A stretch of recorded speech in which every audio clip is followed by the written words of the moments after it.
耶和華你嘅神將佢哋擺喺你面前，你心裏不要説耶和華領我進入去係因為我嘅義。其實耶和華將這國從他們趕出去嘅時候係因為佢哋嘅惡。你進去呢個地唔係因為你嘅義，亦都唔係因為你心裏正直，係因為呢一班人嘅惡。耶和華你嘅神才將佢哋喺你面前趕出去，為要應驗神同亞伯拉罕、以撒、雅各所立嘅約。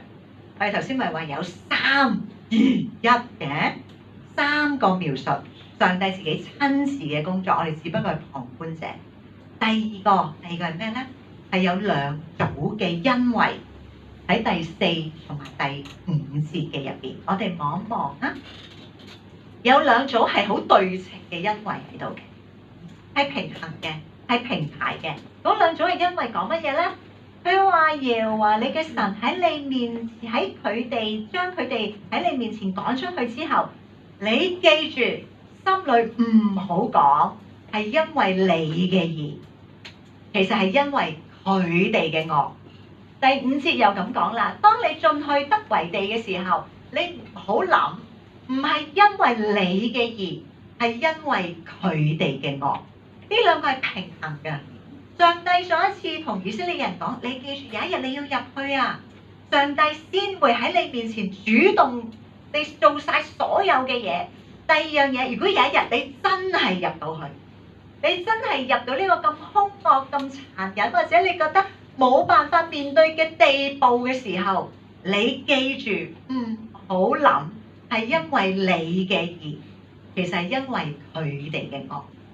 弟兄姊妹，好特別啊！我覺得呢個記載，上帝重複講咗個原因出嚟，講咗個平衡嘅原因，亦都講咗個真正嘅原因出嚟。嗰個真正原因係唔係因為你啊？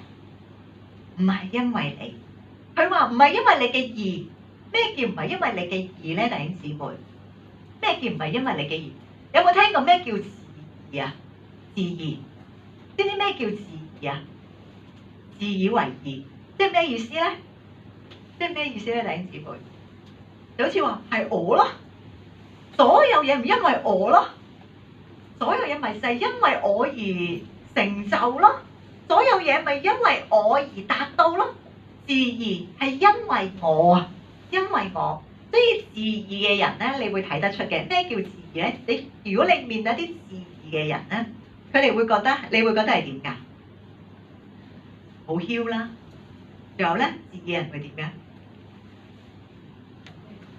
唔聽人講嘢啦，唔理其他人啦，藐視其他人啦，呢啲係自義嘛，得唔得？咁所以咧，你見到有啲人咧，即係你會覺得，喂，好叻咩你？跟住你好容易你會感覺，你會真係你咩？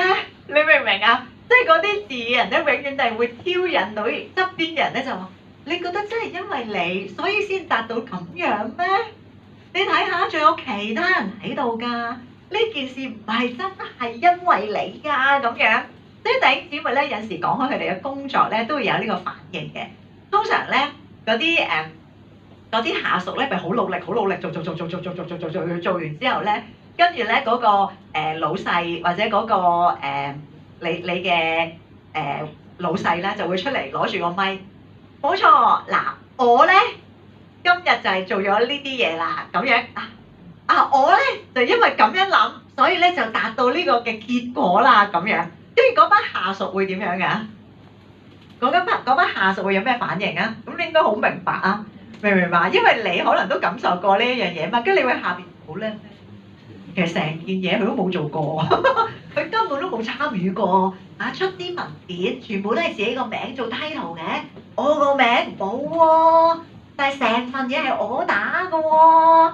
成個 idea 係我哋諗嘅喎，根本佢冇出過任何嘅力量，冇出過任何嘅 idea， 亦都冇出過任何嘅嘢喎。跟住完咗，你再嬲嘅係咩啊？唔單止攞咗個功勞，跟住仲做咗咩啊？連飯都唔請喎，咁樣又講話呢個 project 係佢自己嘅，但係最後慶功咧又冇份喎，咁樣，咁你咪嬲上加嬲，係咪？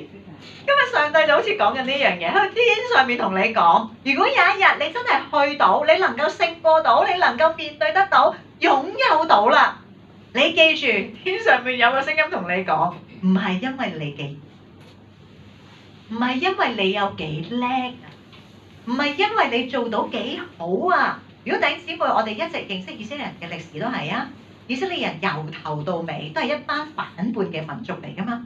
咁所以即使佢當日入到去迦南地，係咪因為佢哋好好？係咪因為佢哋好叻？咁我哋好清楚，一定唔係啊。所以上帝喺申命記第9章佢再重申，如果有一日呢班以色列人入到迦南地，唔係因為佢哋有幾叻，唔係因為佢哋幾有義、幾有成功、幾有成就啊。所以弟兄姊妹，呢樣嘢我哋都要提自己啊，提自己係咩咧？講呢個故事俾你聽。